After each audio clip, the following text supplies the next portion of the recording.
Nice. Hey guys, welcome to the pre-show for Malice Smack Talk. Thanks for joining us tonight live.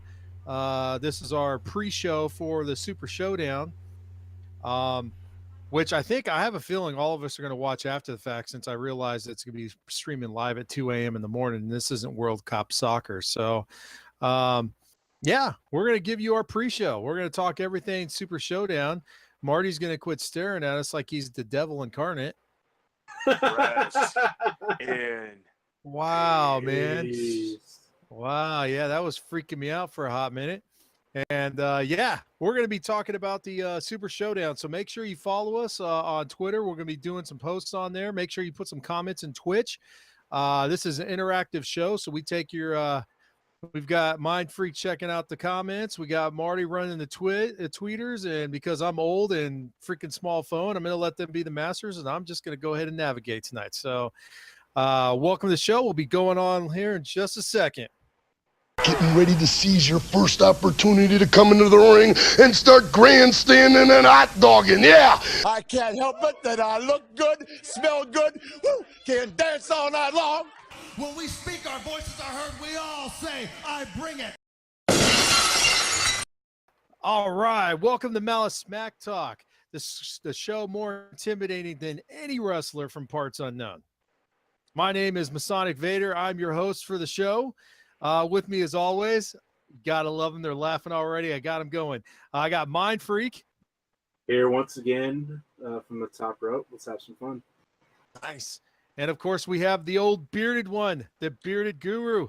Oh, well, it's about time Mind Freak had some kind of catchphrase to go with it. Do you do the same exact thing? We always have like different catchphrases, different things to say. I'm just like, hey, what's up? It's not like it's on my Twitch. I'm like, hey, Anyway. At least you're wearing the cool shirt. I'll give you that one, Marty. Are you having right now? Because that was all over the place, bro. Nothing. I digress. Yes. So we are live, guys. Thank you for joining us in Twitch. I'm going to move past that one. And of course, once again, put your comments out there. Now, first of all, before we start this show, we've got to thank our hosts, Malice Corp, for hosting us here. It's Malice-Corp. Please check out the website. It's been revamped a little bit, be a little bit more user-friendly as well. You can go to Malice-Corp. You can check out Malice Corp and other podcasts, and there you can find our link plus links to the other podcasts they do. Once again, thank you for joining us. Follow us along on Twitter and Twitch, and let's get this show rolling. I'm excited because we're getting closer and closer to another pay-per-view, even though, like I mentioned earlier, I'm probably going to wake up in the morning and watch it. We got to start, though, with our what we like to call our pay. So on our last pay-per-view, we keep track of everyone who wins, keep track of the totals. And unfortunately, the bearded guru came in last place. And so his punishment bet, well, I'll just let him pan his camera down a little bit. For everyone who's watched this show, you'll know exactly what we're going to do. So there you go, guys. Marty, go ahead and speak, sir. So I lost the last one, and I had the pleasure of capitalizing on Hell in a Cell savings, and it got me an awesome Revival shirt so I can support Dash Wilder and Scott Dawson of the Revival from the WWE Shop.com, plug intended. But yeah, so I get to rock this hell of a shirt for hopefully an hour and a half, and that's no more after that. I think we're going to drag on. I think we're going to drag this show on for at least 3 hours, guys. We're going to tonight's cast is going to be pretty unique. We're going to simulate what it's going to feel like actually watching a show at 2:00 in the morning. Oh, I'm going to be wide awake because I usually don't go to bed till like 4 or 5 in the morning anyway. So I'm good. Yeah. Especially because I'll be coming home from game 2 of the Dodgers Braves series. So I will be wide awake. Yeah, you will. So I want to take a quick moment. I mean, yeah, you lost the punishment bet, but had I known you were doing a meet and greet with with some, what? yes, I know, and you know where I'm getting at with this. How funny would it have been if you're wearing that shirt when you met Cody? Nice. So when it comes down to it, Yeah, I'm not one of those douchebags who wears an outside promotional shirt to a different promotion. I know. I you're can't not. stand that. So I I would know you're never. not. One, let's get things straight. Outside of my house right now, I will never wear this fucking shirt again. This is what it is. So I would never wear this shirt to a WWE event. Definitely not going to wear it to a Ring of Honor New Japan event. No, of course not. I know you wouldn't, but that would have been funny. Yeah. Now, for Yeah. people, the people who watch the show, we did give them a little bit of a relief. It was supposed to be a one size smaller. It was supposed to be an authentic shirt where we can see that muffin top flow. Say yeah. Yeah. I don't get it, man. The revival is just. When I first saw him in NXT, I was kind of like, "Hey, old school, great." Now I keep watching, like, "Oh my god, these guys are driving me insane, man. Get into shape a little bit, please." Good times. So thank you, Marty, for living up to that bet. Make sure that camera angle stays low at all times so we could see that shirt in its glistening beauty. Thank you very much. I just want you to know that I put this shirt on right before the show started, and I had to I changed out from my Chris Jericho Judas shirt, his New Japan shirt, to put on this crap hole of a shirt. That's how much I'm owning up to this bet and loss. And so put it right now. It's not going to happen again. Okay, that's good. We'll make a pile with my Mela shirt. How about that? All right. Perfect. Yes. So let's get into this. We've got Super Showdown. We're going to skip all the Saturday, the Monday and Tuesday shows. I want Marty probably at the end. Maybe actually, you know what? Let's do this first. I want to hear from Marty. First of all, bearded one. The picture looked like you were next to cardboard cutouts. So I just want to make sure that was a legit photo of Cody and the missus. It was a legit photo. It was a and legit. you can tell it was a legit photo because I'm actually holding the NWA World Heavyweight Championship. It doesn't get more prestigious than the NWA World's title. I do not think it does. I have really seen some 5-year-olds hold that same exact belt, but of course they bought it on some kind of website too. Yeah, so that's why I had to ask. They bought it on a website, but it wasn't 10 pounds of gold. It wasn't the one that smelled like 50 years of wrestling, just sweated all over it, huh? Exactly. Nice. It didn't have the tanning lotion from Ric Flair. You know, it was missing all. This one had it. That's the only reason why it's gold. Strap. It's normally silver, but with Ric Flair's reign, it turned gold. Pretty much. So give us awesome. a recap, man. How was the event over the weekend, buddy? Dude, so he's sorry, I'm trying to respond here because it looks like we have a millennial doesn't know who some characters are. The shows were absolutely fantastic and phenomenal. The one Friday night we had the Ring of Honor Death Before Dishonor show, which was an absolutely amazing show. So a lot of great matches. Will Ospreay put on an amazing match with Jay Lethal for the Ring of Honor World Title. The Bullet Club versus Chaos, a tag team, which was an absolutely amazing match.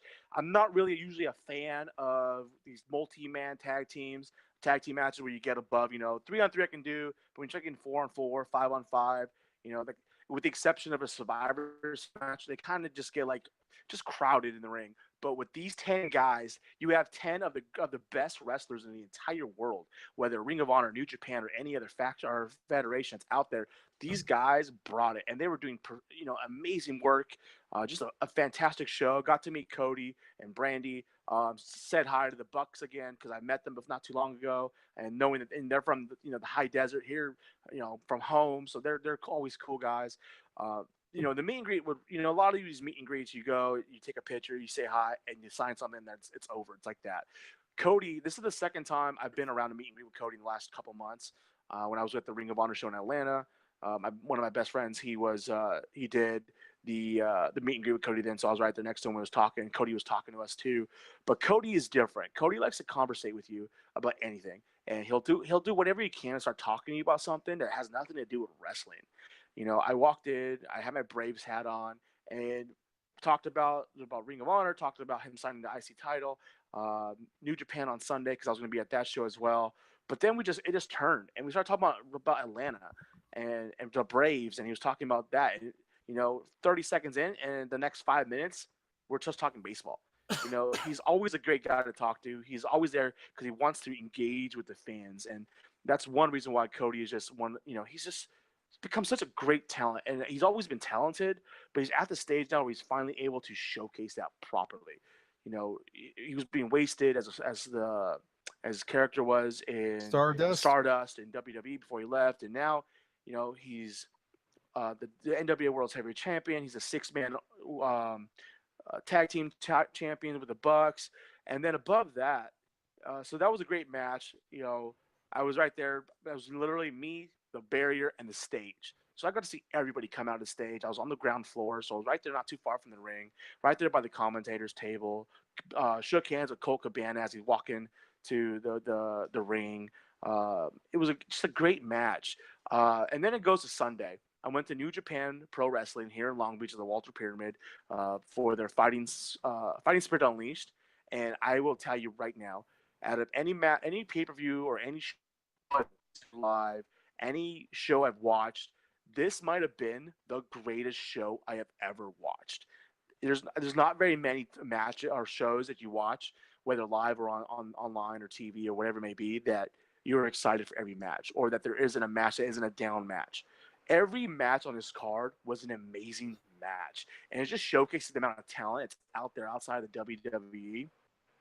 And I was sitting there watching all these guys, whether it's Okada, Naito, Kenny Omega, the Bucks, Cody Rhodes, Marty Scurll, who's one of my favorite wrestlers, Will Ospreay, the Guerrillas of Destiny. Just a fantastic show. Not only that, we got good old JR right there on the announcer's booth giving commentary. Fantastic. And then it got to, Cody Rhodes fought Juice Robinson for the IWGP US title, and he won the title. So he is now has 3 titles across 3 different organizations, which is absolutely amazing. And the fact that so after the last match was Kenny Omega and Kota Ibushi, who are the Golden Lovers, versus Chaos, Okada, and great match. But it was fantastic watching Kenny Omega and Okada stand in the middle of that ring and go at it with each other. They're big. They've always had some of the best matches out there. The fact that they had the Wrestle Kingdom 11 match was amazing. And to watch the two of them square up and then just start fighting was fantastic. I can only imagine what it was like in watching that match in the Tokyo Dome. But after the show, one thing I always liked about New Japan is that the champion always goes last. So in Ring of Honor, the main champion always goes last match of the night. In New Japan, the last match of the night, whether it's for a title or not, if he's involved, he's the last match. And then the champion always, for some reason, I don't know if this is always, but it always seems like it is always, that he will, Kenny Omega always grabs the mic and basically bids farewell to the entire stand. The appreciation, the thank you for coming out to the match, gives some kind of promo, says goodnight. But he started to offer a challenge to Kota Ibushi for a rematch for the IWGP Heavyweight title. Before he can issue the challenge, Cody runs out from the back. Because all the Bullet Club's in the ring, Cody runs from the back and steals the mic from him. Now, beginning of the year, there was some feud between the two of them. Who's the leader of the Bullet Club? They kind of squashed that after their match at the Cow Palace in San Francisco. And then they've kind of become friends again. But Cody takes the mic and issues a challenge for, I believe, the second time in history, a triple threat IWGP Heavyweight title. Kota Ibushi, Kenny Omega, Cody Rhodes, for this coming week to fight for that title. And I hope that Cody wins this. And if he wins this, that'd be fantastic. So to have Cody have 4 titles and 2 of the most prestigious titles in the world, my goodness, Cody is absolutely top of his game. And this card was absolutely fantastic from start to finish. If you haven't watched it yet, you got to find a way to try to watch it, because you will be extremely satisfied by watching it, more so than any WWE event we've watched over the last few years.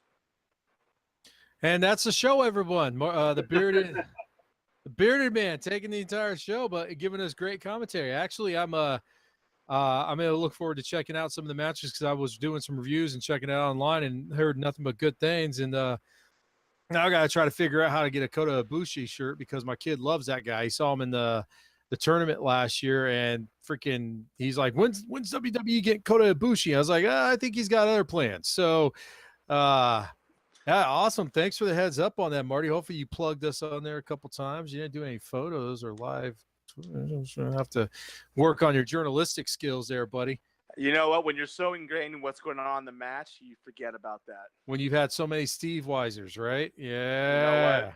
Especially when the only booth that has no line or the Sapporo table. You know it. Nice. that's where you're at. Nice. Very nice. All right. So, hey, that's our roundup for Ring of Honor over the weekend, New Japan. Thank you very much. Let's I got my list. It's not the list of Standing ovation. standing ovation. Wonderful. Thank you. That's Mind Freak coming in with the comedy relief. I've got my not list of Ken Johnson. It's actually, I think, my son's clipboard I stole from a school and stuff. And I've got the list down now. Marty's our scorekeeper. He's actually our scribe. He's the bearded one is the one that scribes all of our stuff, and we'll get that posted later on tonight. But we are now going to get into the Super Showdown show. I've got all the matches written down. I don't know which ones are pre-show or whatever. What was it, like something like 10? 5, 6, 7, 8, 9. There are 10. Yes, there are 10. 10. Sorry. 10. So I'm waiting for him to come out going, yeah, shoot. I like him, man. I wish they'd start pushing Ty Dillinger, man. Ty Dillinger. I mean, they're pushing our truth, so they might as well. Look at where Ty is at now, and starting with a little feud with Randy. So. Yeah. Don't tell me anything about that. I got to watch that. That was the one match I haven't seen yet. I like I said, I've been a fan of Ty Dillinger since the NXT days. So it's good. All right, cool. So let's go through this. We've got a total of 4 championship matches on for that night, and then a bunch of randoms. So I think I'm going to start off with the most random of them, just because I think it's from where they're at. It's going to be a tag team match, women's tag team. It's going to be Asuka and Naomi versus the Iconics. This is just a random match. I mean, it's nice to see Asuka in the ring again. So, I mean, yeah, it is kind of a random match, but I mean, at the same time, I mean, it's the Iconics. It's their home. It's in their home country of Australia. So, of course, not both. Billy Kay's from England, and I believe, the better of the Peyton two. Royce. Peyton Royce, yeah, the Peyton better Royce. of the two. Yeah, she's from Australia. I'm just happy to see them wrestling, man. She's from New Zealand. Wait, we gotta get that. I think she's New Zealand, isn't she? Because if you say Australia and you're New Zealand, man, she'll come out of the stream and kick my ass. Yeah, but you're from the same. It's all basically the same place. I mean, yeah. I do not agree, Peyton Royce. So if you follow us, I am all pro New Zealander. No, and I'm not saying the difference about that. What I'm saying is that if she's coming to perform in Australia, I got you. Yeah. She's not going to be anywhere else near that. I'm guessing her family or friends are going to trek across the state or country lines to go. There's actually a little bit of water in between. Yeah, because it is an island. Okay. Geography, bro. It's still a country line. There's one line that ends the country, and a line starts the other one. Is there not? Exactly. It's actually no. It's water. It's not still a line. line. Does the country have a border? That's considered a line. That's called the edge of the island, or one is continent, the other one's an island. I mean, we never. Hey, let's be perfectly frank. We've never claimed since day one of doing this show that we were all edumacated. Okay, we're just edumacated in the wrestling. Marty is the bearded one is taking it well as he's wearing the shirt as well. This is just muffin top night. Let me tell you. I thought I was supposed to mimic them in wrestling the whole time, so I was like, I'm not coming back. Wonderful, anything. standing ovation. If only I had a towel to wrap around my neck right now, it'd be perfect.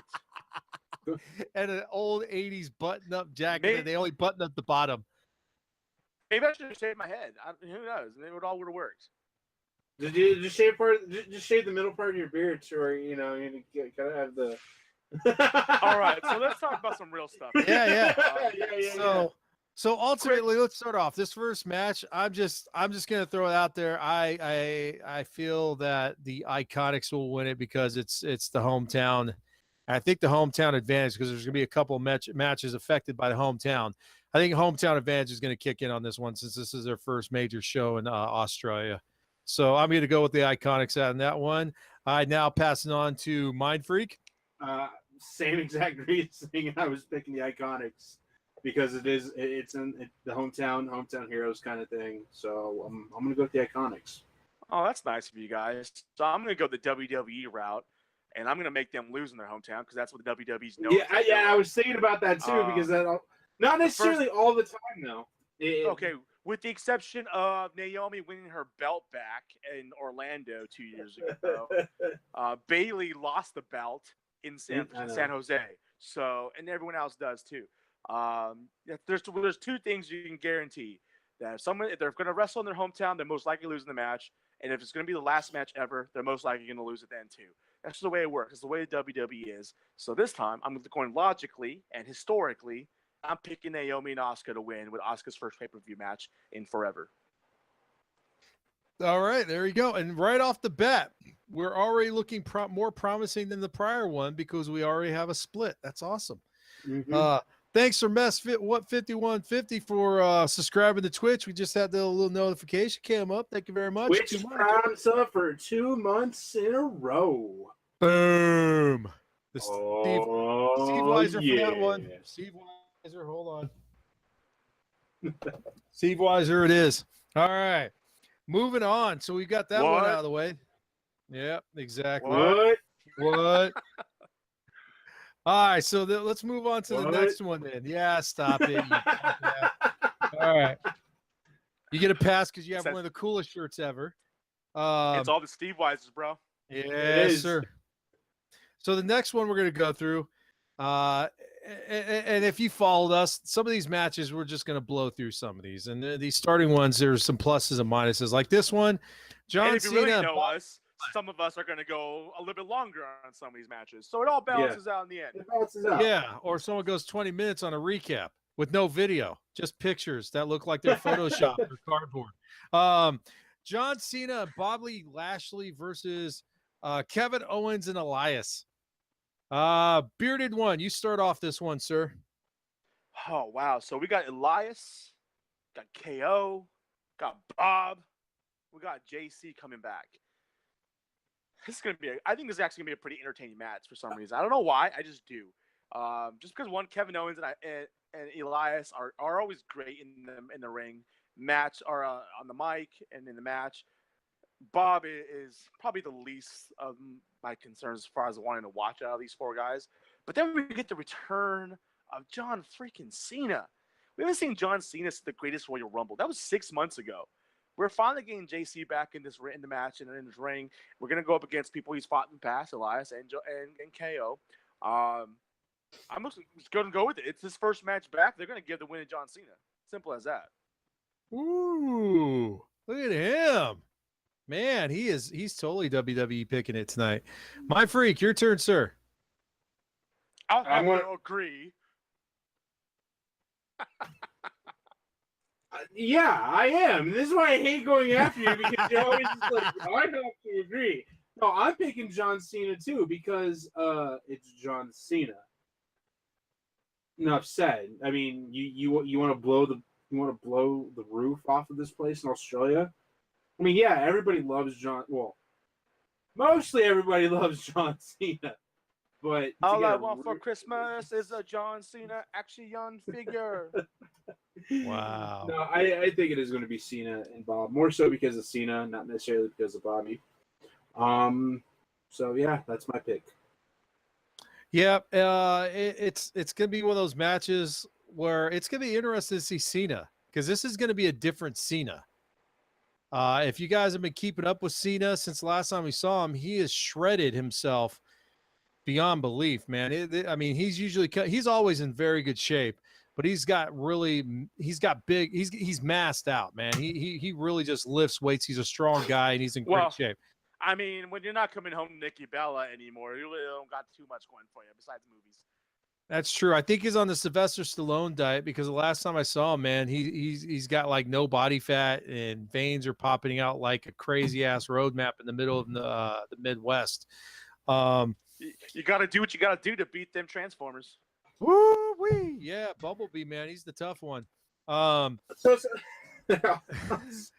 just like, really? Yeah. Like, Cena's in the movie? My friend's just like, hey, your boy Cena's in this movie. And I'm like, really? I haven't even seen him yet. He's like, what is that supposed to mean? He doesn't watch wrestling, so of course, I got the chuckle. Yeah. So you got John Cena and Lashley versus Owens and Elias. I'm moving forward from that, and I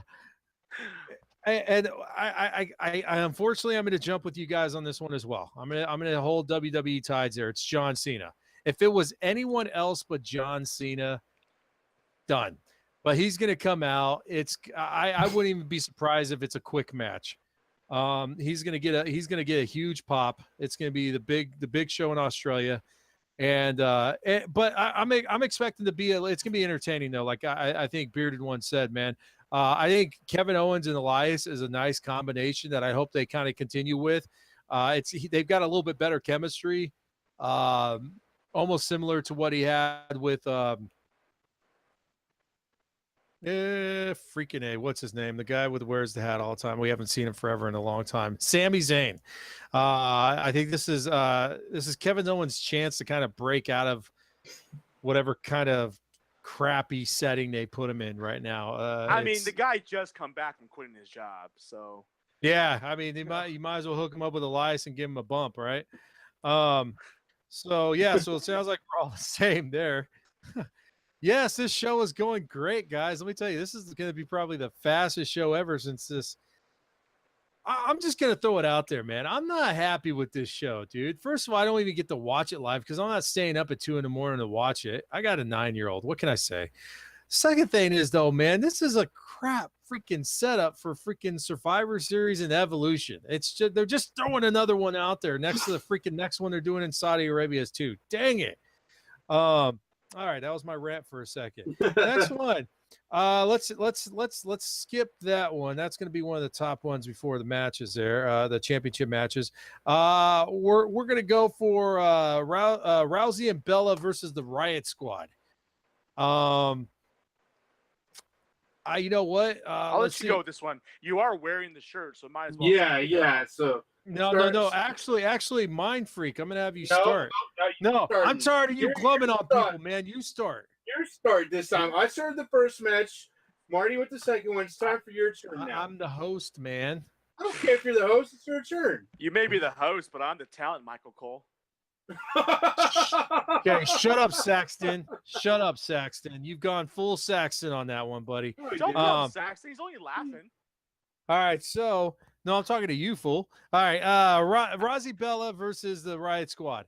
I first don't understand the Bella Rousey connection. Bella's came out of nowhere. I know what it's for. It's because they're teaming her up with the popular name so they can get the Bellas and all that stuff out and try to introduce them in there before Evolution. I get that. But if you pull that aside, I don't understand Rousey and Bella's connections whatsoever. This just seems like a forced tag team. Nikki Bella looks pretty good like she did before she left with injury and stuff like that. She's on track. She seems like she's hasn't lost a step. Brie Bella, other than stage diving twice in a row and failing and almost kicking the face off of someone. That wasn't her fault. That was Liv Morgan's fault. Yeah, I get it, but her chemistry, I mean, ultimately chemistry goes on two sides, and I get it. Liv Morgan didn't do right, but at the same time, it just, I don't know. It seems like her matches right now have more errors as a whole than anybody else. Well, well, go ahead. If you want to look at that route, who's the one person who's getting more last 3 years than anybody else in the roster?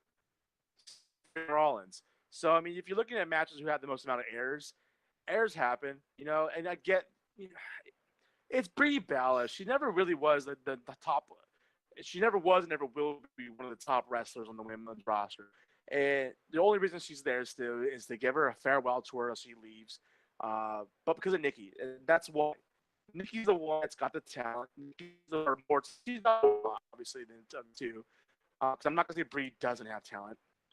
But Nikki's the one who's the showcase of the tag team. You know, she's the one that's the longest reigning women's champion. This is her comeback. Obviously, I feel that the reason why they're putting them together is because they're the two biggest names in women's wrestling. You have the Bellas, who are a brand of their own, and you have Ronda freaking Rousey, who is a brand of her own. They are the two biggest names and commodities when it comes to female wrestling. There's no one bigger than them. So that's why you bring them back together, and that's why you would join them, because they have the Total Divas. So that's an immediate connection with Natalya, and everyone else is there supporting Ronda.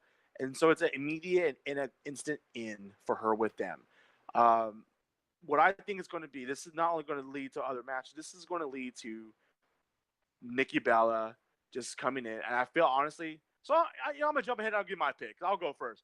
Nikki Bella, or the Bellas and Ronda are going to win this match. That's going to happen. There's no way they're going to give the Riot Squad are going to give Ronda Rousey her first WWE loss. It's just not going to happen. If it does, that's just plain stupid writing. I mean, it'd be like we're having Vince Russo coming back in or something. I don't know. But I also think that this is where they're going to win, and and the Bellas are going to turn on Ronda, and we're going to get that storyline between Nikki and Ronda for Evolution. The bearded one hijacking the show. There you That's go. what I do. Call me Saxton. Saxton. Nah, Corey Graves on that one, buddy. Corey Graves. Going back to it, I do concur. I think it's going to be Rousey and Bella, and it's the Bella Twins, just because of the fact that, once again, it's Rousey and Bella at the first major show. For a second, I was going to say Riot Squad, and the only reason why is because Riot Squad's been losing. So typically WWE is one of those types where they'll let them keep losing, and then you think it's a sure win, and all of a sudden they win at a pay-per-view. But this pay-per-view is slightly different because of the nature of it, because of what's going on. So they're not, once again, like what you said too, they're not going to give Rousey her first loss to the Riot Squad. So I concur. I'm going to go with Rousey and Bella on that. Mind Freak. Doesn't matter what I'm going to say, because Mario's going to criticize me and say I'm predictable. X marks the spot. Why? Steve Weiser. Go ahead, boy. Do you make your pick? You got the mic. You got the spotlight. Let's hear what you got to say. I was even before the show started, I was thinking this. I'm going with Rousey and the Bella Twins. Also. Any reason other than what we've already said? No, it's some of the same reasons, but a slightly different reason too. See, that's why we want you to go first, because then you can give us your reasons, and then ours will be like, well, you already said what we wanted to say, so what are we going to say? Yeah, Freak, you're steadily becoming the Bob Uecker of our show, man. This is just a bit outside. All right, go ahead. You know, if you watch the Major League movies and his little side partner Monty, that's why I always make the comment, because Bob Uecker's in that, and it makes the one-line comment. It's like, dynamite drop in, Monty. He's gonna fill that one in the morning, Cotton. That's not even the right guy. I know it's not. You gotta start watching the Malice Corp. I threw the other one out there too, because that's the other one that came to mind. Oh man! Hey, all right, speak your mind. Okay, my reason is for it's one of those one-off pay-per-views. You know, it's Super Showdown. It's all shit. It's like we talked about last week and a couple times before with some of the other ones. It's WWE expanding and doing more live pay-per-views outside the United States. And you know, you want the pop to be big. You want the crowd to be energetic. You want the crowd favorites to most likely win. And that's kind of with some of these matches. That's kind of the way that it's going. And then my reason for, you know, Bella and Ronda as the win, it's because the hot names that they are, the Bellas and Ronda, but also too to get that pop and to just, again, like I said earlier, blow the roof off of the stadium. So that's my reason. There you go. Good job, buddy. Reason. Yeah, good job. I did it! Yay! You get a gold star for the day. Sweet. Wonderful standing ovation. Hey. But right up next to the next one. I feel like Miss Libby just gave Billy Madison back his blue duck and said, "You graduate." Oh man, she took the shirt off because you actually got a question right. Oh man, them Steve Weiser. It's a good night. That's Steve Weiser. Steve Weiser. All right, moving on. We're all doing Steve Weisers. Yes. That's what I like about Twitch. Steve Weisers are acceptable as long as you keep them off camera. Yeah. Yeah. All right. So now I'm kind of juggling here. We've got 3 non-title matches, which are all solid, pretty much carrying the show matches. And then we've got a couple title matches. I think I'm going to jump into the 2 lesser matches as far as for the titles, because when ultimately it balances out, the non-titles still do better than these guys. Well, and not only that, but one of the non-titles has title implications. True, Yeah, absolutely. so. I get you. All right, so let's start off with the one of the other locals, Cedric Murphy. That is the 205 champion going against Buddy Murphy. You mean Cedric Alexander? Cedric Alexander. What did I say? Cedric what? Are they Murphy? Cedric Murphy? Man. Are they bonding into one character? They totally are, man. I think that's what it is. Unify personalities in one title. Well, I'll blame this, man. If you look, I put Cedric versus Murphy, and I just put 2 of them together. There you go. All right. That's why you do it, so it's on different lines. So Yeah. Good job. Congratulations. I have a clipboard. You don't. All right. It's actually my son. I have a whole notepad. Ooh, I have the whole notepad too, but I only ripped out one of his pages because he needs it for school. Past the 3rd grade. Mind Freak is going first on this one. And Because wait, before he starts, he's going first, and this is the reason why. Because I guarantee he's probably the one out of the 3 of us who probably hasn't seen 205 in the last 2 months. That's good. That's really good. I like that. Yeah, but so it's even though on I you. don't watch 205, I partly know what's going on in 205. And my pick for this one is going to be Murphy. Interesting. Why? He's the local guy. No. Wait, he is? Oh, that's right. He is. I completely forgot he's the local guy. Wow, No. right there. Wait, everyone stop for a second. When you watch this later, rewind it, and that's a live gif of someone's mind blowing right there. That's perfect. I just read your mind. So seriously though, why is Murphy your pick? Cedric's had the title for a while. And it's just, I mean, it's 205. You have a lot of different, like, not necessarily, you have some good talent, but most of it's like they're set into like stables kind of things. And you have like 3-on-3s or tag team matches, stuff like this. So I think, trading having Murphy win the title, and with how well he's been doing, especially, from NXT up to now. I mean, I've seen some of his matches and stuff like that. He seems like somebody that could carry the title and kind of help try to bring more life back into 205. That's a good answer. I will give you that one. All right. Beard's giving you the golf clap. All right. Bearded one. I don't know how to follow up that. I don't know. It's deep. No, man. so this is an interesting match because they're both very talented guys. Cedric Alexander could be a guy who has his belt and has a reign for over a year. Easily can. But when you look at it, we've had the title change maybe 4 times since the belt was introduced 2.5 years ago. He's had the belt ever since he won it when it was vacated when Enzo was let go at the beginning of the year.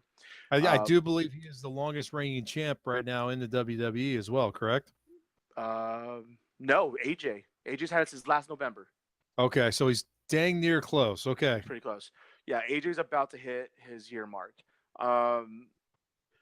The fact that Buddy Murphy has been essentially the whole substance of 205 over the last few months, whether he's in the main match or his interactions outside the matches or his interferences, he's been on the rise since he first started coming on this solo program he's been on. Yeah, I agree with you. Alexander's had the belt for a long time, so I feel like it's about time for him to give that belt up. Murphy's been on the chase for it and has tried to get it a couple times. I think this is the time he finally does achieve that. We do need to bring some more life in. We've talked about this in the past with tag team belts switching hands just because it's time to breathe new life in, trying to get rejuvenated and some more energy in there. And Alexander's had it for such a long time. I feel like that it's kind of become stagnant and stale with the brand. So by getting the strap off of him, maybe putting it back in the chase, I think that's going to liven it up a little bit. It's going to make it a little more interesting and entertaining to watch, and make it something more to want to tune into every week for that hour. Buddy Murphy for the win. All right, now I will agree with you. I think I'm going to give it to Buddy Murphy as well. So we're all matched up there. My take on it is this: I think this is going to be Cedric Alexander's chance to break out of 205. He won his contract by competing in the cruiserweight tournament, dropping 20 pounds to compete it. He's always on the bubble. I find that they're having a problem with him as far as getting him. I don't want to say factioned out or anything, but he's a solo guy, like you said, and there's not a lot of pop behind him. His if you want to call it pop moment was when he was tagging or teaming up with Rich Swann or fighting against him. And he's been struggling since. He's had the belt and he's had good matches, but I think 205 is having a hard time putting him in place with something. I think he's been there long enough. I think they need to move him up to the main roster. I think once he moves out, Buddy Murphy has that championship and allows people like Mustafa Ali, who's been on the cusp of actually winning it, but more importantly has the heart and soul of the fans of 205 to actually get into that limelight and potentially win that belt. It'd be good to have a heel on it for a little bit, just because when you look at all the championship runs, the only major heel they had was Neville. Neville, yeah, exactly. And ever since then, it's been like a good guys championship. So it'll be nice to see. And I think Buddy Murphy's earned it. Murphy's done a phenomenal job of reinventing himself in 205. The juggernaut of 205 is going to have a good run. It won't be a super long one because I think it's, once again, either they give 205 another hour to showcase the talent, or they got to get them into the main roster and start finding out how they get factions. I mean, obviously with Fox coming around and potentially giving SmackDown that third hour. So I'm going to get it to Buddy Murphy. It doesn't help the fact that he is a hometown boy too, so that'll be a huge pop. I think if he wins the belt, that'll be probably a bigger pop than John Cena would get. I think it would be, because you know how it is. Hometown people, whenever they win the belt, they get the pop. It goes on and on forever, ever, and they cry in front of the ring. But it's John Cena. As he takes a drink. Yeah, it's John Cena. All right, so we got that one out of the way. All right, so now let's go to the other one. New Day versus The Bar. Interesting on this one, and I'll start first on this. Especially as of recent, like I did get through some of SmackDown and seeing last night's SmackDown and everything. I'm kind of at a crossroads with the WWE, with the SmackDown Tag Team Championship. At one hand, I don't want to see the Bar win it again.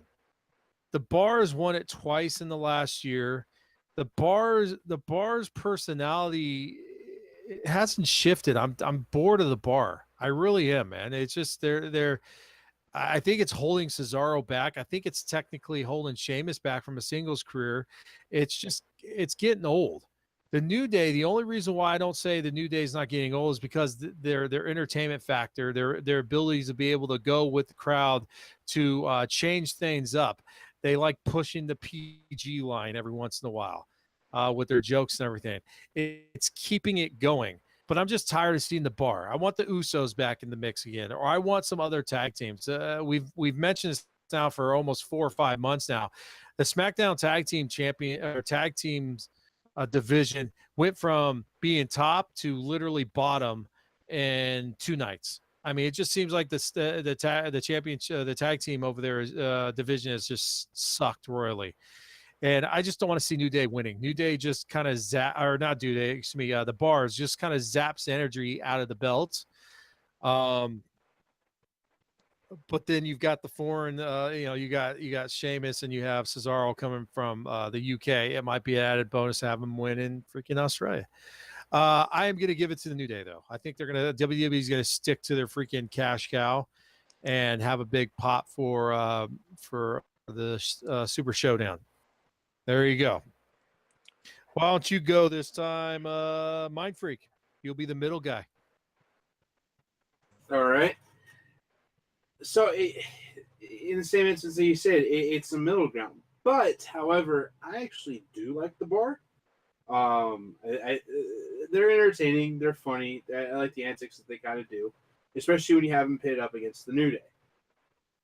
So, I mean, but in retrospect of everything going on, I mean, yeah, the New Day, it's still one of the most popular tag teams out there.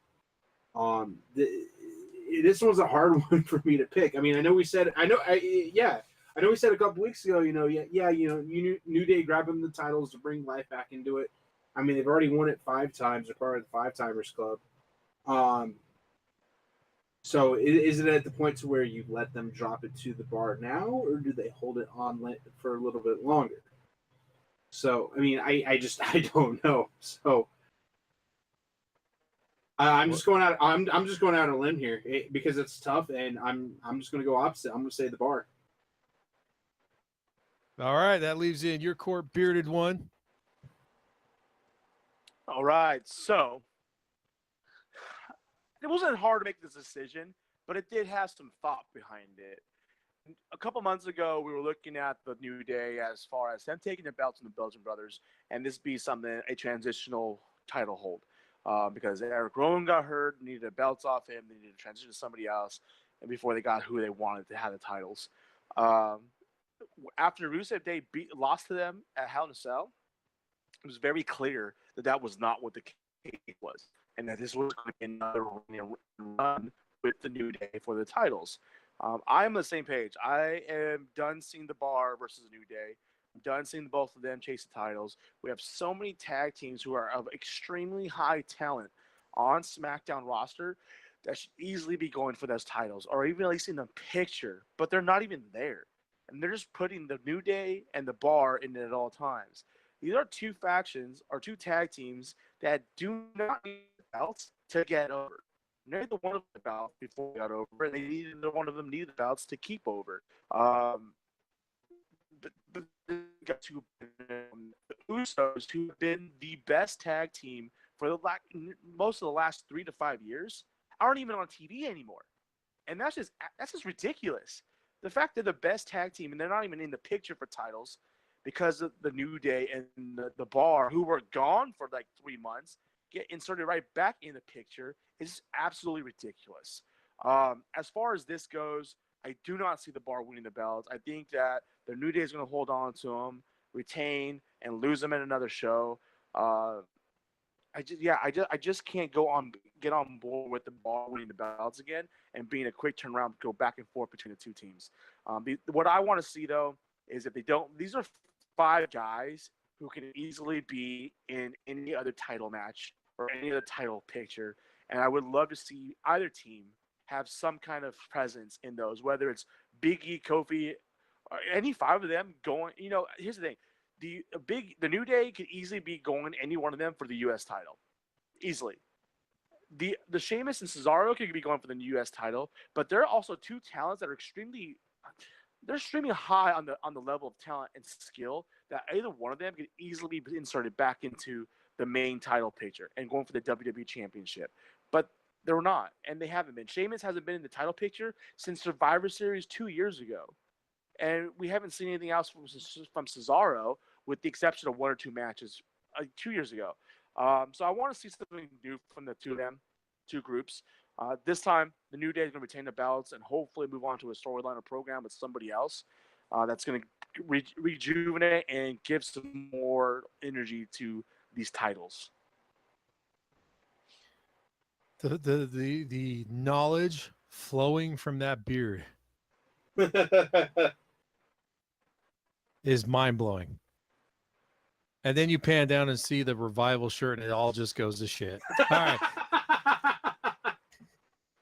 Fantastic. That's great. Yes. Thank you. Ding. Wonderful. He's been working on that one all night. Yeah, the head was turning as you were talking because I was losing track. You're going tonight, man. You're on a mission to make this 2 hours yourself. Yeah, moving on. So now we're getting in, I think, to the core of what this pay-per-view is about. I will, because of the fact that it was the first match they pushed, I will leave that to the end, which you guys will know we'll talk about. We've got two really good title matches left. I say we do the 2 non-titles first. Yeah, no, I was about to say we're gonna go the 2 non-titles outside the headlining one, and I'm gonna start with the one that has a lesser of impact right now, and that's gonna be the Shield versus the Dogs of War. That is between the 2 non-titles that are not headlining. There's really no relevance out of the fact that maybe we might see a heel turn. Marty, you get to start the talk on this one since Roman's your man. Yeah. So 6 guys. I enjoy watching all 6 of them. Obviously, we have the Shield. So I'm Wait. Stop. You can't start a sentence like that, dude. 6 men I enjoy watching, right? That would have been perfectly fine had you not brought attention to that kind of comment. Yeah, really. So I'm gonna Steve Weiser. Steve Weiser. These are 6 wrestlers I like watching wrestle and interview guests at all times. But you got the Shield and the Dogs of War, which is got to be absolutely one of the worst names ever. It's ridiculous. Every time I hear it, I just want to picture myself watching the Dogs of War with Jonah Hill and Miles Teller. And I've used that line somewhere else, but I'm just going to use it here again, just because it is what it is. The Shield are going to win this match. There's no question about it. It's just what's going to happen. They're the IC title holder. They're the Universal title holder. They're going to hint that Dean's going to turn on them in this match. It's not going to happen. We will get a heel turn or a re-heel turn, so to speak, because I think the turn is going to come from Dolph Ziggler. Before anyone says anything, I know that him and Drew McIntyre are tag team champions, and I don't mean this as him turning on Drew McIntyre. I see this as him turning on, happy about something, especially after his last week, kind of how they just kind of left Ziggler in the past and in the dust in the back. And then Drew McIntyre is going to have to just follow suit with Dolph because, hey, that's his tag team partner and they're champions. Maybe the downfall of the 2 of them eventually comes from this, but that's where I think is going to be the change, the heel turn or the turn, however you want to consider, because they are the heels. But end of the day, you're not going to go down to Australia with the Universal title, the IC title, the #1 faction for the last 10 years, and give them the loss. There you go, Marty. Mind Freak, you're up. What? You got close in on that one. Yeah, like what? Why do I? I'm always following Marty. No, it's like the 3rd time you followed me. The rest of them have been behind you.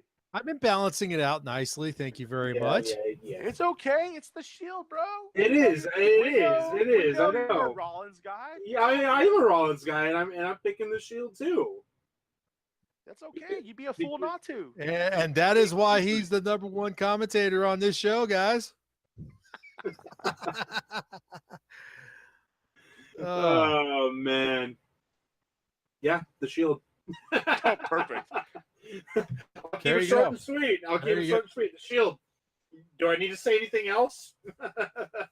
All right, so I think this is where it's going to make or break something here, because I am actually going to go with the Dogs of War. And the only reason why I'm going to do that is because I don't think they're going to split the Shield up. But this latest thing of Dean Ambrose and them trying to convert them or whatever and stuff. First of all, it's poor writing. I think they need to do something better than this. I don't think they need to split the Shield up, and I think they've been doing a great job of being able to go independent and at the same time go as a team. So there's no need to do that. However, Um, I think this will be one of those moments though where people are not going to believe that someone's going to win it as far as it's going to be them. I think Braun Strowman is going to play the part in it where he's going to be able to do a lot of the work, and they're going to win by a stupid schoolboy or something lame, someone grabbing tights and everything. It's not going to be a great ending, and people are going to be pissed, but it's going to be the Shield losing to them, and it's going to be a lame ending. So I'm going to be interested in watching it though, because like you said at the beginning, I enjoy watching these guys wrestle. They're all six of them are phenomenal wrestlers, and like Bearded once said, these guys could all hold their own belts. They've done, in fact, all of them have held individual title belts. So it's good to see them all wrestling, but ultimately the Dogs of War are going to win that match. So that might be the one that allows me to win it. We'll see what happens. All right. We got that. We're going down now to the final three matches. Four matches. What am I missing? Shield, Triple H. Oh yeah, okay. Then the other one. Yeah, my apologies. I don't think it's the match we're waiting for, but it is definitely a match we're going to be getting. It's going to be Daniel Bryan versus The Miz. For the number one contender match. Absolutely, for the number one contender match. Marty, or actually not Marty, Mind Freak, you get to start this guy off. This is a tough one, and not because of me liking The Miz or disliking Daniel Bryan or anything like that. You dislike Daniel Bryan? No, I don't. I Wow. don't dislike Daniel Bryan. I don't dislike The Miz. Yeah, not the truth, but okay. It has nothing to do with who I like, who I dislike, if I like or dislike somebody. What this comes down to is it's a tough one because there's so many different ways you can go with this. Ultimately, let's say Daniel Bryan wins it and he's the number one contender and he goes off and he wins the title from either AJ or Samoa Joe. But I mean, whoever wins that, it really what it comes down to, I know this isn't going to go, the title match isn't going to go before this match. But it just the precedence of and Marty, you can possibly agree with me. There's so many different ways you can go with how this match goes based on how the other one goes and vice versa. Like a program with Daniel Bryan and AJ Styles would be fantastic, but so would The Miz and AJ Styles. But then vice versa, Samoa Joe, I could see it going, on the sense of Samoa Joe versus Daniel Bryan. That would be a cool thing too. And then later on down there, have Miz win the Royal Rumble, so you can set up Daniel Bryan versus The Miz for the title at WrestleMania. It's just I'm at a loss. But based on everything that's happening and based on what's all this kind of stuff, I'm going to pick Daniel Bryan for this one. Marty's face is all shocked, what? Yeah, I'm as much as I like The Miz, I'm not taking anything. Just and I'll get into more so on this prediction why when we talk about the next match. Daniel Bryan is my pick. Are we going to tweet that later and hashtag Miz on that and see what happens? I think we could. I think we should. I think Miz is going to unfollow somebody. Miz, if you're watching this, it's nothing to do with me disliking you. It's just based on thought process and how everything's playing out. If you're watching this, you're still my boy. Wow. I'm shocked. I'm shocked. I mean, I'm still a Chargers fan, and they're in LA now. But yeah, I'm shocked. I'll take the next spot here. Then, I concur with Mind Freak that there's so many different plausible scenarios you can go with. This is a hard one to call because in our situation, we want to try to pick an individual. This is one of those ones where I almost feel like WWE is going to maximize the heck out of this. And because you're right, I think Miz and or Daniel Bryan versus AJ or vice versa, Samoa Joe is a headlining match. Why not a triple threat match? Why not a fatal four-way between them all? Because quite frankly, that's the way it just seems like it's going to end up. If I were to go with an individual that wins this match, I give it to Daniel Bryan. And I give it to Daniel Bryan only because Daniel Bryan's been on the short stick for a long time. His only win against The Miz was with Brie Bella one time. Other than that, though, he's lost all of his matches, I believe, to The Miz since this feud's gotten going. They don't lost recall. the match with Brie Bella. They lost the match with Brie Bella. I thought there was like one individual match or one tag. Oh, they did like 2 tag team matches. I thought one Brie pinned Maurice or something. I don't know. Anyways, bottom line, he hasn't won. And it's about time for him to win. And that would be a huge pop in Australia because I know he is a fan favorite down. I mean, he's a fan favorite everywhere. But when you get an opportunity to get that kind of fan favorite, like he is a people's champ. He is the 90s version. He is. He is the newer version. Don't you dare say it. Don't you dare say it. I'm not going to say what you're thinking. Can I finish? He's just been able to grab the fans the way The Rock did.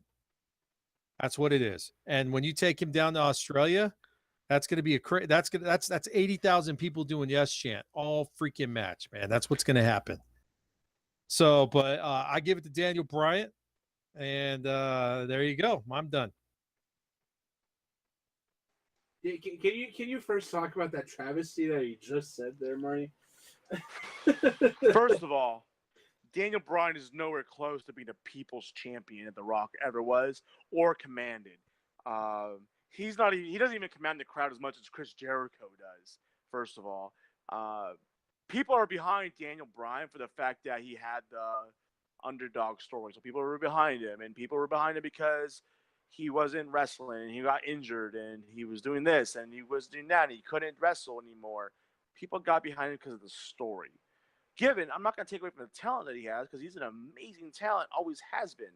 Ring of Honor, Indies, it doesn't matter. He's always been a great talent. I'm not going to say that I've enjoyed watching him wrestle because he's been back because I don't think we've seen what he's fully capable of yet. And especially with this feud, when our expectation was so high for it and we haven't come anywhere close to it. I mean, it's just, let's put it this way. We're expecting a match of quality, and I'm not comparing feud-wise. I'm comparing talent-wise and the amount of just how much it held to us and how much we just valued it. We were expecting a match of quality like a Bret Hart Stone Cold, and we're getting Brie Bella and Maurice. I mean, we're totally opposite of what we're looking for and hoping for. We haven't seen the payoff yet. We're getting closer to it. This is for a number one contender match, and ideally, you would think the heel is going to win this again and beat Daniel Bryan for the third time and move on to be that heel and take the belt off of AJ Styles or Samoa Joe, whichever it may be. Personally, the way I see it is I don't think that Daniel Bryan should necessarily be in that title match because he has only been back for 8 months, 7 months. It hasn't really had any big matches to win his way into that position yet. Hell, he hasn't even won enough matches to even be going up for the number one contendership against the guy he's been losing against. But that being said, Daniel Bryan has never lost the title twice. It's been removed from him. He's never had a rematch for it. You know, it took us 2 years to get a rematch for Finn Balor to get the rematch against, and that was only because Roman Reigns called him out to give it to him. So when we look at the big picture, one, I can see why Daniel Bryan would be going to. He is an immediate draw. I understand that. I completely agree. Depending on what happens to AJ and Joe, Daniel Bryan can have a great match with either one of them. But I think that this is going to go further. Like we said, we're not at the payoff yet. In order for us to get closer to that payoff for The Miz and Daniel Bryan, we need Daniel Bryan to win. We need Daniel Bryan to have the number one contender. That's only going to give The Miz more fuel to become more aggressive towards Daniel Bryan. There you go. Spoken like a true bearded one. Yeah, and I agree. We have not seen the end of The Miz and Daniel Bryan. I think Daniel Bryan winning it just kind of it drags it on now because, up until this point, it's been The Miz winning all the time. So The Miz is getting kind of bored. So to have Daniel Bryan win the match, Miz is now jumping back into it and be like, oh, I'm not going to let this happen. And ultimately, we'll see a triple threat match. So, yeah, we all go with Daniel Bryan on that one. All right. Okay, so now, does anyone have a coin on them? I do. Okay. You're going to be the coin flipper. We're gonna do it like this. We're gonna do it like this. Oh, do you have You a see coin that? flipper on your phone? I do. Nice. I was going to try that tonight. Look at you, buddy. All right. Heads is AJ Styles and Samoa Joe. Tails is Becky Lynch and Charlotte. Flip All the right. coin.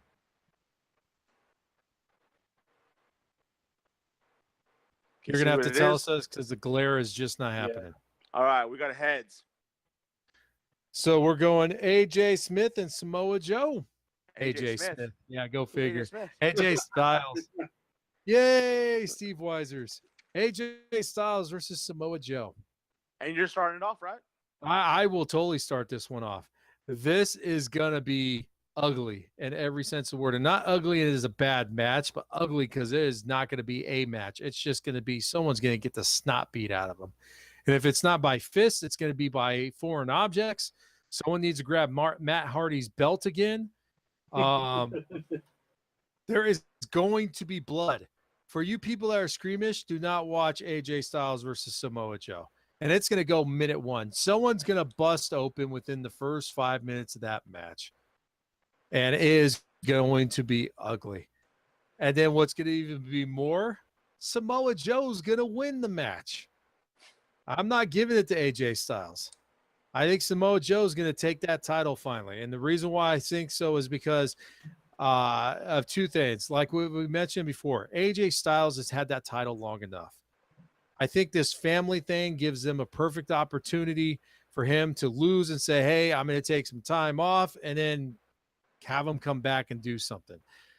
Samoa Joe needs to have that belt. He is a top heel right now, and he's going to be a big draw getter once he wins that belt. Not only that, his promos for the next couple of weeks are still going to be solid, regardless if AJ is going to be there or not. But yeah, I can't see them giving it to AJ Styles because in true WWE fashion, AJ Styles loses because something family-wise happens. I don't know. Samoa Joe's going to have someone at the house again and show video during the match. Something's going to happen. And Samoa Joe's going to win that match in an ugly manner. And I'm perfectly fine with that because I'm quite frankly tired of AJ Styles' house right now. I want him to buy a new house. I want him to take some time off and come back and bring it back in again. Kind of needs to since Joe's showing up on his front door every night. Very true. He needs to change his address. So I'm giving it to Samoa Joe, but I will say this will be the match of the night. It's going to surpass the headline match. It's going to surpass the other match, as much as I know you guys hate to say that. But the way that they've cut these promos and the quality of talent that these guys haven't been wrestling for 2 or 5 years or something. These guys have been wrestling for a good 20 years, each of them. There's almost half a century of experience with those two guys. And I think if for one of these first major pay-per-views in Australia, the way they're pushing this, they are going to go balls out. And Samoa Joe, like Marty has, like Bearded has said in the past, for some guy who we usually crap on because, wow, he's already given a title match. Dude, that dude's earned it and then some. He's put life back into SmackDown, and I can't wait to see him as champion. First of all, I feel he's as badass as Brock Lesnar, except he'll actually show up every week and actually win. And that's what I like about him. So there you go. Samoa Joe. I say let's go with Marty. Mind Freak. I'll go. I have no problem going. Go. All right, go for it. It's going to be a phenomenal match. I absolutely think this will be the match of the night. I agree with you to the extent that this is going to have some kind of weird finish to it. I could see Joe winning this match and moving on and giving that belt off of AJ. But I think that since we have a number one contenders match, I honestly believe that the winner of that match is going to be the next WWE champion. So with that being said, I don't think that Joe's going to win this belt and then lose it the next pay per view to the Miz or Daniel Bryan. I just don't. One, we've had so much coming from the storyline with the way that Joe has attacked AJ, how he's gone to his house. Man, we are finally going to see a vicious side of AJ that we have not seen yet, and I think he's just going to go apeshit crazy at some point in this match, and that's where that blood's going to come from. He is going to bust Joe open, and it's not going to be a good sight to watch for people who are squeamish, but it's going to be an amazing sight to watch for those of us that want to see Joe get what he deserves. AJ retains, moves on to the winner of the number one contender match. Do you think that he puts the soccer hair up into a man bun? I said bitch, not stupid. All right, Mind Freak, you're up. So going back to the number one contenders match, it's so many possible outcomes, so many different things you could do. I like Samoa Joe. I've said it many times before. I like AJ Styles. I've said it many times before. I can see both sides of it. With AJ coming out and just all that pent up anger, rage, frustration, for everything that Joe's done up to this point. I mean, showing up to his house. Come on. And like you guys say, there is going to be blood. I mean, it's a no DQ tap. It's a submission or 3 count for the win. It's going to be a fight. This isn't going to be a match. This is going to be a fight.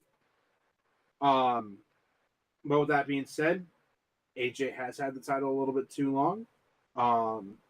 Mind Freak, before you go any further, you cannot say the Miz. Okay. Well, I mean, I'm going to, and I'm going to, and for a very specific reason. I'm going to say it's Samoa Joe, and the reason I'm going to say it's Samoa Joe is I can't remember the last time. Correct me if I'm wrong. When has it been a heel versus a heel for a title, especially the WWE title? It's been a long time. And honestly, and that's one of the reasons why I picked Daniel over the Miz, because I can see the Miz versus Samoa Joe, but a heel versus a heel, I just can't see it. More so, a face, somebody that everybody loves, versus a heel. So I'm picking Joe, and that sets up Daniel Bryan and Joe. And that's my reasoning behind it. You're picking Joe? I'm picking Joe. I was waiting for Bearded to come back with something on that one. No, like there was going to be some kind of a retort. Not this time. Not this time. So we've got 2 matches to go. Before we jump into the next match, I just want to once again take a second out to thank the host site, Malice-Corp, for them allowing us to do our casts here. Once again, it's a wonderful site. It's been revamped a little bit more user-friendly lately to be able to pull up some of our previous casts. You'll actually have all of our casts on the site. So please go to Malice-Corp. Check out the website. You'll see all the links to not only our show, but the main cast, which is every Friday night at 8 p.m. on Twitch TV, plus Comics Quest for 100, Big Papa Matt and Beacon's quest to watch 100 movies in the movie theater. I think they're going to do it this year, even without the assist of Movie Pass, even though it did help out a lot at the beginning. And, of course, Comics for All and Nerd Mosh Pit. So please check out the site. It's a wonderful group of people that are in all the casts. They all have their own personalities. You'll occasionally see this ugly guy that's talking right now on the main cast, and every once in a while somebody else eventually. So thank you very much for letting us do this, Malin-Corp. And let's get into the last 2 matches. The first one is the title match, which I think everyone wants to talk about anyways, is title matches, because I think that's been our favorite one to talk about. Is Becky Lynch versus Charlotte Flair. I'm going to let Marty go first on this one. Bearded one, please. Make it short and sweet. The champ is walking in with the belt. The champ is going to beat the ass of Charlotte Flair. The champ is going to stand tall in the middle of the ring with the belt. And the champ, the Irish Lass Kicker, is going to walk out of Australia with the belt around her waist. Boo the woo. Woo, woo, woo. Different woo, but I think we just lost a viewer on that one. Son of a biscuit. All right. I think we just lost half our followers. Dang it. We worked so hard. Bearded one, I concur. I'm going to give it to Becky Lynch. And the only reason why I give it to Becky Lynch is simply put, she's got so much going right now, and no one needs to see another Charlotte Flair one. As much as I am a Charlotte Flair fan, I like watching Charlotte Flair wrestle. I think she's phenomenal. I think it's good that she's still in the hunt and she's still doing the title matches and she's still showing up on a weekly basis and still taking some headlines. However, Becky Lynch is right now the hot commodity of the women's division. I think it's going to roll through Evolution. I think that this match is going to pale in comparison to the title match of Evolution, but I think it's still going to be a very good match nonetheless. I'm looking forward to seeing Charlotte do something new, because one thing I've definitely learned from Charlotte is Charlotte has no problem putting her body on the line. She's the first female I've seen in a long time jumping off the top rope and jumping out of off the rope out onto the mats, doing a freaking backflip, twisting. Yeah, so didn't she do like a reverse corkscrew the other day? Yeah. She throws herself out there, and that's what I like about Charlotte Flair. We give her crap for the fact that she said she could do it on her own without her dad's name, that she's inherited the dad's name, which makes sense. It's business. But she's showing me the part that I like about her is that she has Flair's name. She has Flair's personality, but she is a hell of a lot more risk-taking than Ric Flair has been. Now, granted, Ric Flair has also had major life-threatening injuries and airplane crashes and everything, so I'll give him that. But Charlotte Flair is very entertaining, and I am looking forward to seeing her have probably one of her best matches since being on SmackDown. But Becky Lynch is still coming for the win because she is the hottest commodity, and she deserves to have not only a great match, but a great headlining match in such a different pay-per-view. My freak. Becky. Awesome. It's Becky, dude. I mean, me and Marty have both been saying like the last 3 months. Becky. A couple months ago, Becky needs to be on top. Becky needs to win this belt. And just the flip side of her, the as I called it last week, Stone Cold Becky Lynch. She just doesn't care. She's doing her thing, and it's like you just said, she deserves it. She 100% is doing amazing with it, and I couldn't be more happier. She's walking in, walking out with the title. There you go. Simple as that. And I will say that was probably the most profound comments I've heard come from you in a long time, buddy. Good job. Standing ovation. Wondrous.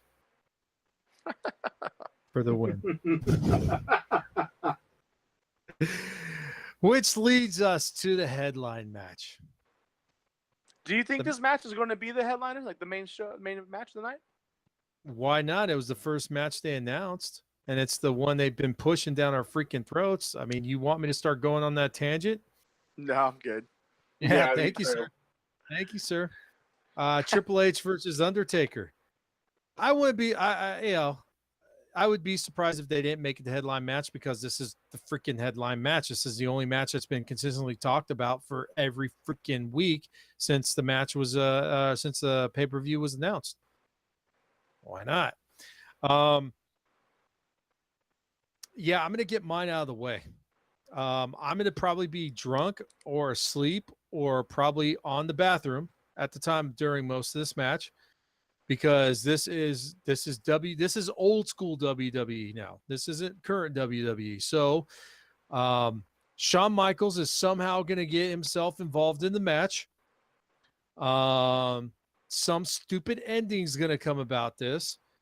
and all the hype that's been put on this match, you're going to see the Triple H spine buster, the Triple H high knee, the Triple H pedigree, and then you're going to see the Undertaker get up, and then you're going to see the Undertaker do a choke slam, and then you're going to see Undertaker do a tombstone pile driver, and you're going to see Undertaker win the match, because that's how predictable WWE is. I'm putting the extra W in there because it's freaking ridiculous that this is the headline match. 20 years ago, whole different story. So Triple H will lose to the Undertaker, and Shawn Michaels will get himself introduced into the match somehow, and probably in the next pay-per-view or two. Lo and behold, Shawn Michaels is going to come out of retirement and give us a match. There you go. That's my bonus point add-on there, by the way. So if that happens, I get a bonus point.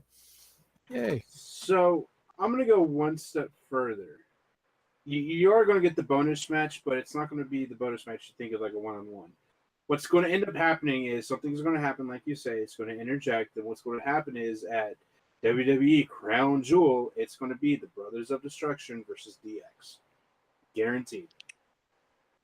Ooh, that's a bonus point right there. I'll give you that one. But it has to be announced before we do our next show, or you don't get the point. Yeah. Sorry. It won't be announced probably for like another week or so. Exactly. I So know you better hope they do it early, because I would give you the point on that one. Yeah. All right. So who wins though? It's last time ever. And last time Yeah. ever in October. Right. It's what we've been saying, or it's kind of what I've been saying most of the night. It's you're doing a pay-per-view outside the country. You want the biggest pop for all the fans there, because we're doing the first live pay-per-view there, and it's the Undertaker. It's the Phenom. So I'm picking Taker. Bearded one, you were up, sir. Oh, righty. So your reasoning why Triple H is going to win? Well, I'm gonna get that out of the way first, and then I'll get my reasons. No, Triple H is not gonna win. Undertaker's gonna win. Yep. That's I've been saying. If you go back to last week's episode, everything you guys have talked about, I called that last week. So you guys' points are void, because my points from last week will supersede what you guys have said today. Because basically you're going off of my predictions already. So good job. I already knew that was going to happen, though. Anyway, are going to get Triple H. We're going to get Taker, and I think we're actually going to get a damn good match between the two of them. I don't think we're going to get the 2-minute and 47-second hit list from WrestleMania. I think we're actually going to get some back and forth. We're going to get some quality moves. We're going to get some nice action. I think we're going to see a Taker that we have not seen in a very, very long time. I just feel we are. I think there will be some interjection. I don't think that Sean's going to be the one that interjects himself first. I actually think that Kane is going to be the one that gets involved first, and then Sean's going to come in to basically save the day, so to speak. Taker's going to kind of overcome it. Taker's going to win the match. They're going to get the win. DX is going to get upset, not going to be happy about it, and DX is going to destroy the Brothers of Destruction before walking out. And that's how we're going to get to the storyline at Crown Jewel of DX versus Brothers of Destruction in the tag team match, and get HBK back in the ring. You can give me all the points for that one, but that's how it's going to happen. How sweet would it be if Undertaker came out to American Badass? I was just thinking that. He wants to, but Vince will never allow it. Yeah, I hate that. I've said this since the minute they announced this match, and I've probably been the staunchest as far as out of us as far as talking about this. This match, like we've mentioned many times before, is just solely for the sake of having Triple H's name and Undertaker on there. I think I honestly, man, I don't want to say these guys are nowhere near Andre the Giant in the end of his career. We mentioned this before. Andre the Giant, his last major match at WrestleMania 3 was hard to watch because he was holding on to the ropes 90% of the time. It's like I called it though. It's like what I said. It's going to be their set moves, and it's probably going to last maybe 10 minutes at the most. Maybe, well, okay, no, 15 minutes at the most, because neither of them have in-ring stamina for this. It's definitely not going 15 minutes. It's going 10 to 12 at the most. Yeah, it's gonna be it's almost gonna be like watching a highlight reel from 20 years ago, except you're putting them in the current age. It's just gonna show all their stupid moves again. And like I said, man, this will be the last match. Which, if it is, man, you guys can tell me all about it on the next show, because I will depart and enjoy the rest of my night or day or whenever the heck I'm going to watch it. I don't know when I'm going to watch it, man. It'd definitely be before next cast, though. But that's how they're going to end it, man. That's it. And then we're going to have to move on to Evolution, which I am looking forward to. So we got this. So let me get this right here, Marty. You've got your list in front of you, right? Correct. All right. So let's go through it one more time. I know you're posted, but let's go through it one more time. So number wise, we have 5 clean sweeps, and we have 5 difference of opinions. Nice. Okay. Top of the list, Taker and Triple H. Clean sweep for Taker. The next match I have down is Bob and Cena versus Elias KO. Clean sweep for Cena and Lashley.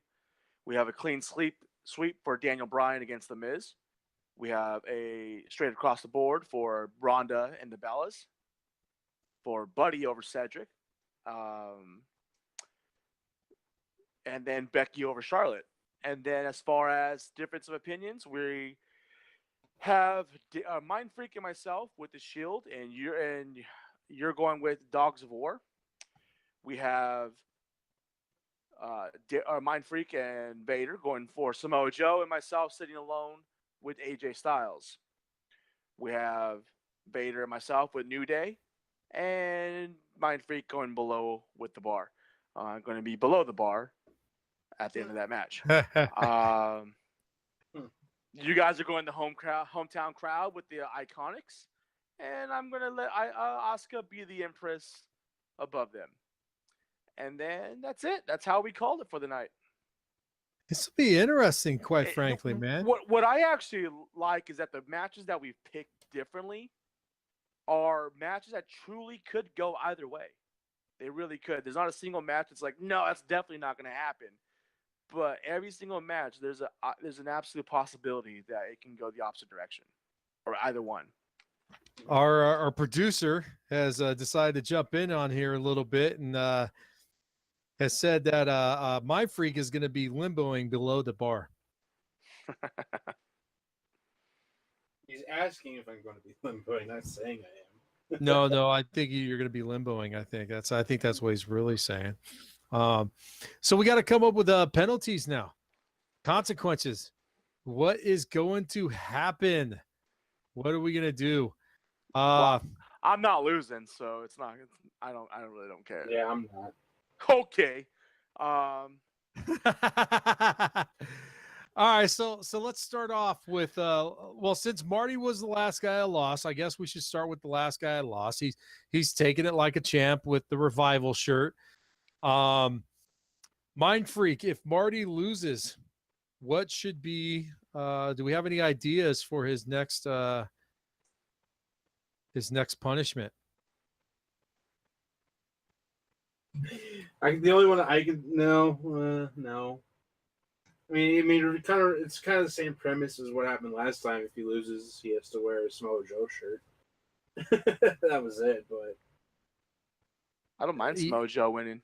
Yeah, no, I don't know about the Samoa Joe shirt. I really can't think of anything. I got it. If you lose, Marty, we will. I think I'm going to keep with the T-shirt theme, and I would love to see you in an Iconics T-shirt.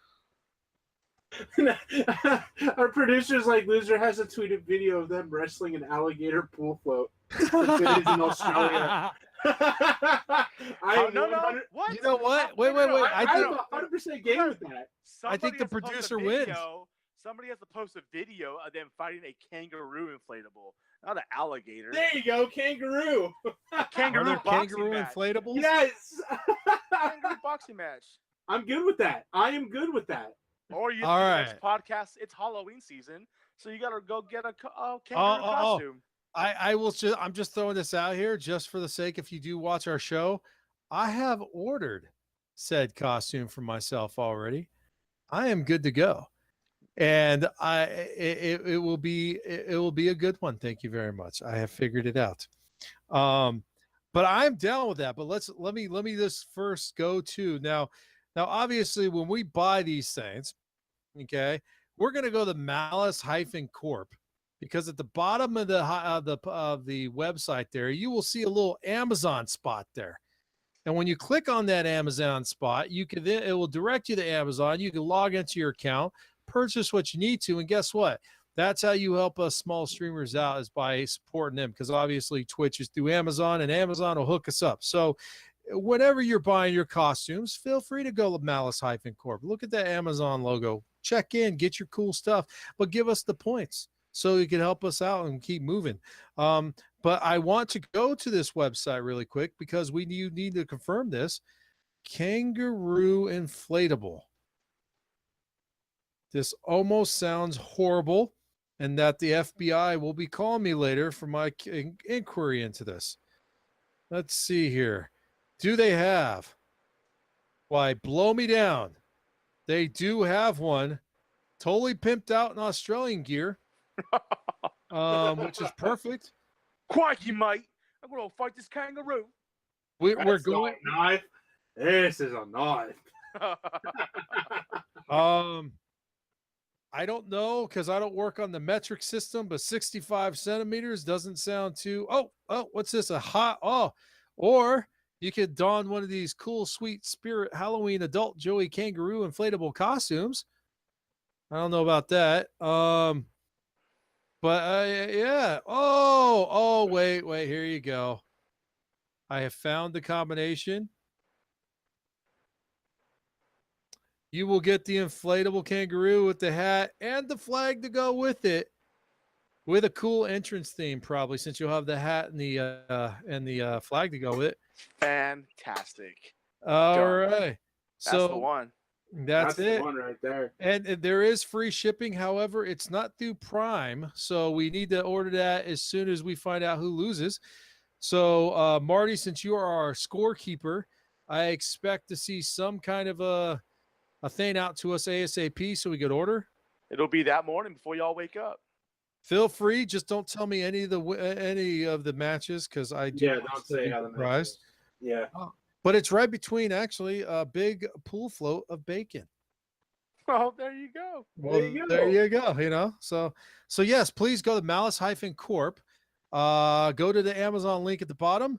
Buy gift cards, buy your stuff. Just make sure you log in and get your Amazon Prime free shipping. But it does help out Malice-Corp. So, we are wrapping up the show, unless there's somebody out there in the Twitter world or on Twitch that want us to chat about anything about, or throw their 2 cents in about the Super Showdown, where if you're watching at 2 a.m. in the morning, you're either an insomniac or you're drunk. As I don't see anything other than the picture of Jerry Lawler at a Trump rally. Hey, interesting. Wow, the things you find on the Twitter. Mind Freak, where can we follow you, sir? Well, as always, in the corner over my shoulder, you can follow me at Twitter at MindFreakMLG. You can also find me at Instagram at just_MindFreak, and you can also find me right here on Twitch at twitch.tv/BTBMindFreak. Coming at you live with a lot of different gaming stuff, gaming segments, and all that kind of wonderful stuff. Very nice, sir. Wonderful, wonderful, wonderful. Standing ovation, because we're not going to hear that much anymore. Sad. Yeah. Bearded One, where can we follow you, sir? You can find me at a Bearded Master on Instagram and Twitter, as well as Boot to the Face on Twitter. Now, I do have to apologize before I move on to mine. He is obviously fighting the power, wearing this Top Guys t-shirt that he's off center, and it's throwing off all of our people that have that problem with things being off center. And there you go. See, we needed to see that shirt one more time. Can you pan that camera down a little bit, because we're not seeing the full relevance of this shirt? He's got to talk while he does it too, so he takes over the. Oh, do I need to talk so I can There we showcase go. this horrible shirt? You know what? And I will post a picture of this on our Twitter page. And to go with that, I will need a picture of Masonic Vader in his Mala is Money or Carmella, whatever shirt it was, so we could post that also on our Twitter page. So we never did that on Twitter or our Instagram page. Yeah, we can have a Twitter poll of who wore it best. We could. I am down with that. I think our producer could help us out with that because it's definitely not going to be the ancient one here. Well, I mean, I could do it. I just need a pic of you taking just need you to take a picture of you in the damn shirt.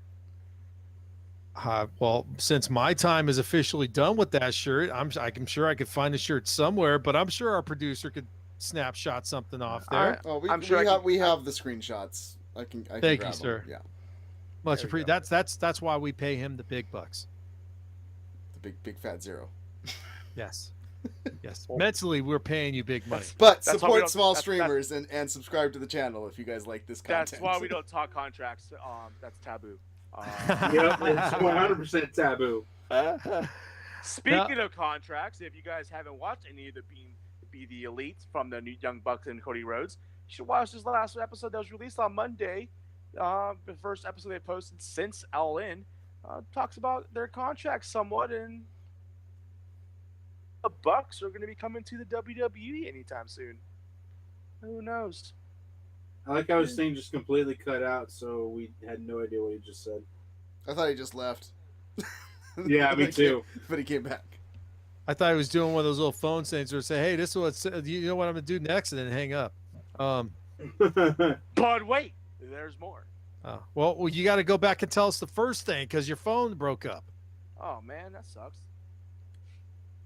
He said he said the Young Bucks might come to WWE. I was just saying that if you haven't speaking of contracts, if you haven't watched or you don't watch Being the Elite from the Young Bucks and Cody Rhodes on YouTube, this last week was their first clip or video. It's only like 16 minutes that they posted since All In, and it actually goes in talking about their contracts and a ticker and timeline as to when their contracts currently expire, which leads to speculation as to whether or not the Young Bucks will be going to WWE. You know what? Also, Hangman Adam Page was given a box from Matt. I can't remember if it was Matt or Nick, but it was one of them. Handed him a box and he opened it up. It was a new pair of cowboy boots. If you don't know who Hangman Adam Page is, he wears his cowboy boots at all times.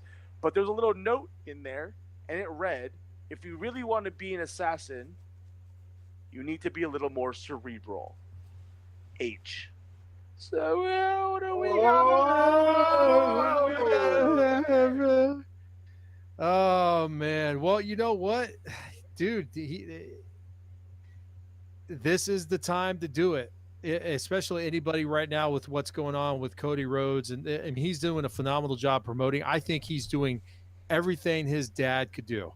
I'm very happy for Cody Rhodes being able to do that. I hate not being able to see him perform all the time like I could when he was on WWE networks and stuff because I haven't fully gotten involved. I got so much other stuff going on, but it's amazing to see what he's done with the promotions out there, and it's all because of him that they're getting that kind of press. And it's awesome to see. I look forward to him either making that happen or WWE tucking their tails and signing him back to a fat contract and allow him to do what his dad take over the reins for what his dad's done in the past. So, not to drag on any longer, you can follow me up there above my shoulder, of course. But like I always mention every week, the pride comes out of what you guys do.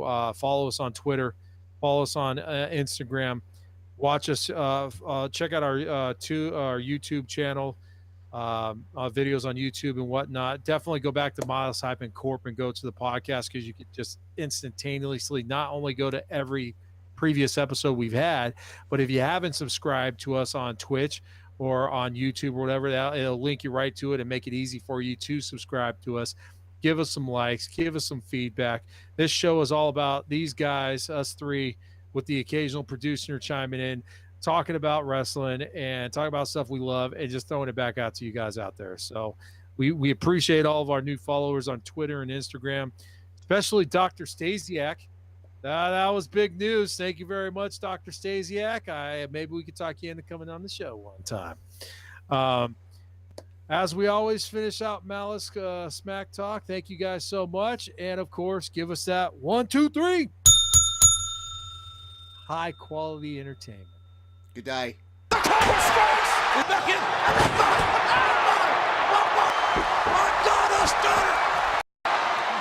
pedigree, that's got to be over.